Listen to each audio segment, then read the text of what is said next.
ഇന്ന് ഞാൻ ഭയങ്കര എക്സൈറ്റഡ് ആണ് കേട്ടോ ഇന്നത്തെ ലവ് സ്റ്റോറി വായിക്കാനായിട്ട്. കാരണം ഇന്നത്തെ സ്റ്റോറി എന്ന് പറയുന്നത് എനിക്ക് പേഴ്സണലി അറിയുന്ന ഒരാളുടെ സ്റ്റോറിയാണ്. അപ്പോൾ ആരുടെ സ്റ്റോറിയാണെന്ന് ഞാൻ എന്തായാലും ഫസ്റ്റ് തന്നെ പറയാം.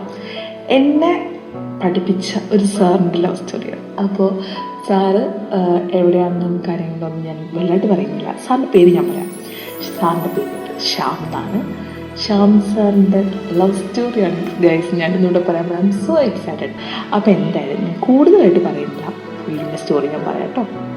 എൻ്റെ പ്രണയകഥ തുടങ്ങുന്നത് 2018 2018 എൻ്റെ ന്യൂ ജോബിലേക്ക് ജോയിൻ ചെയ്യുന്ന സമയം. ആദ്യമായിട്ടാണ് ഒരു ഇൻസ്റ്റിറ്റ്യൂഷനിൽ ഞാൻ ജോബ് ചെയ്യുന്നത്. ഞാൻ ജോയിൻ ചെയ്യുന്നത് ന്യൂ ബാച്ചസ് വരുന്ന ടൈം. അതുകൊണ്ട് തന്നെ ക്ലാസ് ഒക്കെ തുടങ്ങിക്കഴിഞ്ഞപ്പോൾ ആണ് ഞാൻ അറിയുന്നത് എൻ്റെ ഒരു ഡിസ്റ്റന്റ് റിലേറ്റീവ് ഇവിടെ പഠിക്കുന്നുണ്ട്. സത്യം പറഞ്ഞാൽ അന്നാണ് അങ്ങനെ ഒരു ഫാമിലി റിലേഷൻ ഉണ്ടെന്ന് തന്നെ ഞാൻ അറിയുന്നത്. സ്വാഭാവികമായിട്ടും ഒരു പെൺകുട്ടിയാണെന്ന് അറിയുമ്പോൾ കാണാനുള്ളൊരു കൗതുകം എനിക്കും ഉണ്ടായി. അതിനുവേണ്ടി നടത്തിയ എല്ലാ കാര്യങ്ങളും പരാജയമായിരുന്നു. പെട്ടെന്നാണ് ഒരു ദിവസം എനിക്ക് കോട്ടയം ബ്രാഞ്ചിലേക്ക് ട്രാൻസ്ഫർ വന്നത്. ഇനി എന്തായാലും ആ കുട്ടിയെ കാണാൻ കഴിയില്ല എന്ന് എനിക്ക് ഉറപ്പായി. ഏകദേശം അവരുടെ കോഴ്സ് കഴിഞ്ഞ് 2019 എക്സാം എഴുതുന്നതിന് മുന്നേ മോക്ക് എക്സാം എഴുതണം എന്നുള്ള ഞങ്ങളുടെ ക്രൈറ്റീരിയ ആയിരുന്നു. ആ വർഷം മുതൽ ഒരു പുതിയ പോളിസി നിലവിൽ വന്നു. സ്റ്റുഡൻസിന് അവരവരുടെ വീടിൻ്റെ അടുത്തുള്ള ബ്രാഞ്ചിൽ പോയിട്ട് എക്സാം എഴുതാം. ഭാഗ്യത്തിന് ആ കുട്ടി കോട്ടയായിരുന്നു. ഇനി കാണില്ല എന്നൊക്കെ കരുതിയിരിക്കുമ്പോഴാണ് എൻ്റെ ഓഫീസിലേക്ക് ആള് കയറി വരുന്നത്. ഒരു ദിവസം പതിവ് പോലെ ഞാൻ ഓഫീസിൽ വന്നപ്പോൾ റിസപ്ഷനിൽ ഏതോ ഒരു കുട്ടി വെയിറ്റ് ചെയ്യുന്നുണ്ടായിരുന്നു. ഞാൻ നല്ല ജാടയൊക്കെ ഇട്ട് എക്സാമിന് വന്നതാണോ എന്ന് ചോദിച്ചു. അതേന്ന് റിപ്ലൈയും കിട്ടി. ഞാൻ എക്സാം ഹാളിൽ ചെന്നപ്പോഴാണ് മനസ്സിലായത് ഇതാണ് ഞാൻ കാണാൻ വെയിറ്റ് ചെയ്ത ആളെന്ന്. ഞാൻ ചോദിച്ചു, ഇയാളുടെ വീട് ഇന്ന സ്ഥലത്താണോ? എന്നെ ഞെട്ടിച്ചുകൊണ്ട് ആളുടെ റിപ്ലൈ, സാറാണല്ലോ എൻ്റെ കസിൻ. ഞാൻ ഓക്കെ എക്സാം എഴുതിക്കൊള്ളൂ എന്ന് മാത്രം പറഞ്ഞ് ഹാളിൽ നിന്ന് പുറത്തേക്ക് വന്നു. അപ്പോഴേക്കും ബ്രാഞ്ചിലുള്ള സ്റ്റാഫ്സ് എല്ലാം കൂടി ഞങ്ങളുടെ മാരേജ് ഉറപ്പിച്ച പോലെ ആയിരുന്നു. സ്റ്റാഫ്സ് പറഞ്ഞു നല്ല ചേർച്ചയാണ്, നോക്കിക്കോന്നൊക്കെ. ഞാൻ പിന്നീട് ആളെ പറ്റി ഡീറ്റെയിൽ ആയിട്ട് അന്വേഷിച്ചപ്പോഴാണ് അറിയുന്നത് ആളുടെ വീട്ടുകാർ മാരേജ് ഒക്കെ ഓൾറെഡി ഉറപ്പിച്ചു വെച്ചിട്ടുണ്ടെന്ന്. ഞങ്ങൾ വളരെ പെട്ടെന്ന് തന്നെ ഫ്രണ്ട്സായി മാറി. മിക്കപ്പോഴും ഞങ്ങൾ കോണ്ടാക്ട് ഉണ്ടായിരുന്നു. ഡൗട്ട്സ് ഒക്കെ ക്ലിയർ ചെയ്യാൻ എപ്പോഴും എന്നെ ഇടയ്ക്കിടയ്ക്ക് വിളിക്കും. അങ്ങനെ വളരെ പെട്ടെന്ന് തന്നെ ഞങ്ങൾ വളരെ നല്ല കമ്പനിയായി. ആളുടെ എക്സാംസ് എല്ലാം കഴിഞ്ഞപ്പോൾ കൊറോണ ടൈമായിരുന്നു. ബ്രാഞ്ച് എല്ലാം ക്ലോസ്ഡ് ആയതുകൊണ്ട് തന്നെ എനിക്ക് വീണ്ടും കൊച്ചി ഓഫീസിലേക്ക് പോകേണ്ടി വരും. ദൂരം കൂടിയപ്പോഴേക്കും ഞങ്ങൾ തമ്മിലുള്ള കോണ്ടാക്റ്റും കൂടിയിരുന്നു. ആ റിലേഷൻ കൊണ്ട് ആയിരിക്കാം അവൾക്ക് ആദ്യം ജോബ് കിട്ടിയത് കൊച്ചിയിലായിരുന്നു. ആളുടെ കമ്പനിയെ പറ്റിയൊക്കെ തിരക്കിയതും എല്ലാം ഞാൻ തന്നെയായിരുന്നു. ആൻഡ് ഫൈനലി ആളും കൊച്ചിയിലെത്തി. അറിയാവുന്നൊരു കുട്ടി കൊച്ചിയിൽ വരുമ്പോൾ നമ്മൾ ഇടയ്ക്കൊക്കെ പോയി കാണണ്ടേ. സോ ഞങ്ങളുടെ ഇടയ്ക്കിടയ്ക്ക് മീറ്റ് ചെയ്യൽ പതിവായി. ആൻഡ് ഒരു ദിവസം ഞാൻ തന്നെ ആളോട് എൻ്റെ ഇഷ്ടം തുറന്നു പറഞ്ഞു. ഞാൻ കരുതി ഇതോടെ എൻ്റെ ഫ്രണ്ട്ഷിപ്പ് പോലും തീരുള്ളൂ. പക്ഷെ അവൾ എന്നോട് ചോദിച്ചത് ഒന്നേ ഉള്ളൂ, ചേട്ടന് കാര്യങ്ങളൊക്കെ അറിയില്ലെന്ന്. ഞാൻ ഇപ്പോൾ പറഞ്ഞത് എനിക്കെല്ലാം അറിയാം, ഞാൻ എൻ്റെ മനസ്സിലുള്ളത് പറഞ്ഞേ ഉള്ളൂ, എന്നോട് ഇഷ്ടമാണെന്ന് പറയണമെന്ന് ഒരു നിർബന്ധവും ഇല്ലാന്ന്. പിന്നീടും ആ ദേഷ്യം പഴയതുപോലെ തന്നെ മുന്നോട്ട് പോയി. അങ്ങനെ ഇരിക്കുമ്പോഴാണ് നമ്മുടെ നാട്ടിൽ കൊറോണ വൈഡ് സ്പ്രെഡ് ആകുന്നത്.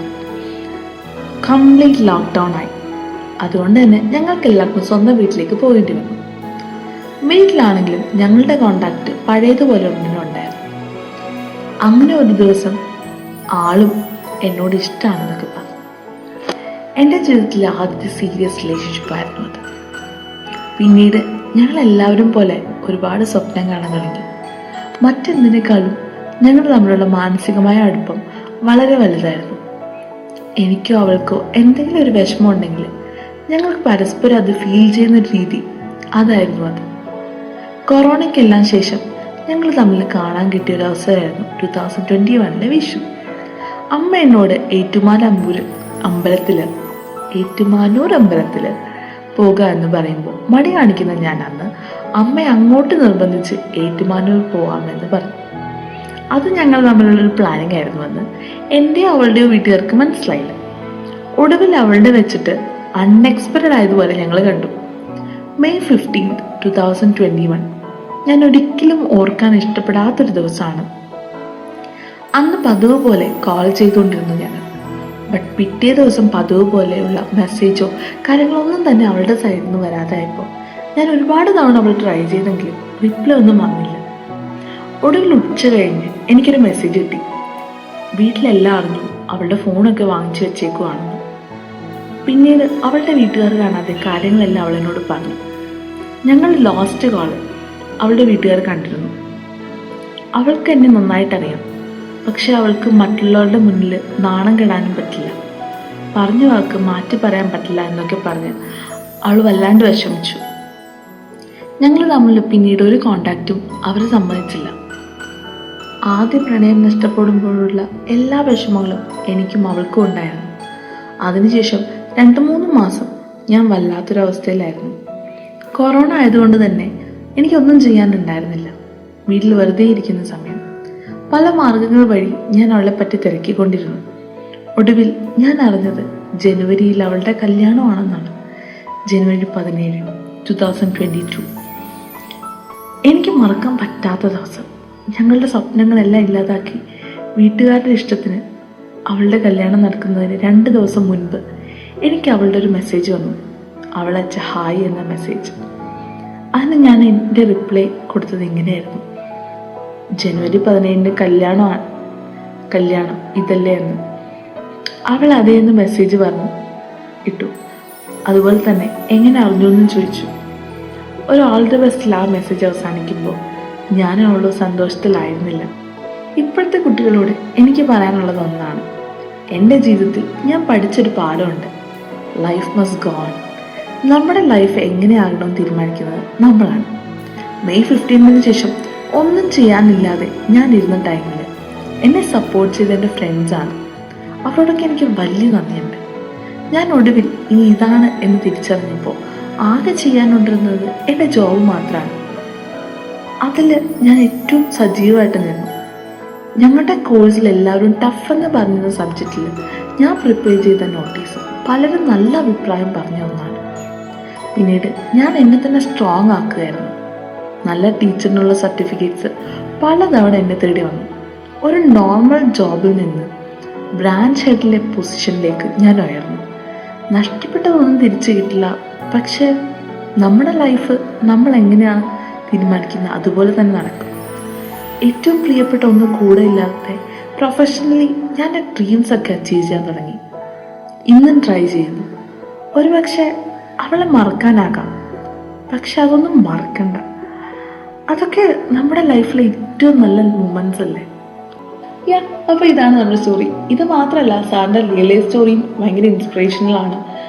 സാർ ഒരുപാട് കഷ്ടപ്പെട്ടാണ് ഈ ഒരു പൊസിഷനിലേക്ക് എത്തിയത്. ഈ സാറിൻ്റെ ലവ് ലൈഫ് മാത്രമാണ്. ഇനി റിയൽ ലൈഫ് ബാക്കിയുണ്ട് കുറേ. അത് ഞാൻ ഈ ഒരു എപ്പിസോഡിൽ പറയുന്നില്ല.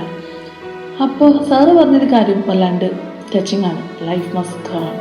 യെസ്, ഒരുപാട് കാര്യങ്ങൾ നമ്മുടെ ലൈഫിലേക്ക് ഉണ്ടായിട്ടുണ്ടാവാം. നെഗറ്റീവായിട്ടും പോസിറ്റീവായിട്ടും ഒക്കെ ഉണ്ടായിട്ടാവാം. ഈ മെമ്മറീസ് സാർ പറഞ്ഞു എന്തിനാ മറക്കുന്നതെന്നല്ലേ. നമുക്ക് ഒരിക്കലും അത് മറക്കാൻ പറ്റില്ല എന്നുള്ളതാണ് എൻ്റെ സത്യം. ഒരിക്കലും ഒരു മെമ്മറീസ് നമ്മുടെ മനസ്സിൽ നിന്ന് മാഞ്ഞു പോയില്ല. അത് ഫെയ്ഡ് ആയേക്കാം, പക്ഷെ അതൊരിക്കലും കംപ്ലീറ്റ് ആയിട്ട് മായില്ല. അത് നമ്മുടെ ലൈഫിൽ തന്നെ ഉണ്ടാവും. ചിലപ്പോൾ അത് ഓർക്കുമ്പോൾ നമുക്ക് തന്നെ ഹേർട്ടാവാം. പിന്നെ നെഗറ്റീവായിട്ടുള്ള കാര്യങ്ങളാണെങ്കിൽ ഓർക്കാതിരിക്കുന്നതായിരിക്കും നല്ലത്. ഓർമ്മിച്ച് അത് കംപ്ലീറ്റ് ആയിട്ട് നമ്മുടെ ലൈഫിലേക്ക് അത് ഫുള്ളായിട്ട് ഇങ്ങനെ വരും. പിന്നെ അതാലോചിച്ച് സാഡായി ഡിപ്രഷനായി എന്തിനാ വെറുതെ അല്ലേ. ഇപ്പോൾ ഉള്ള സന്തോഷം എന്തിനാ നമ്മൾ കാണാണ്. ഇപ്പോൾ ഉള്ളതുപോലെ തന്നെ നമ്മളെ സന്തോഷത്തിന് മുന്നോട്ട് പോവാം. എല്ലാവരും സന്തോഷത്തോടെ ഇരിക്കാം.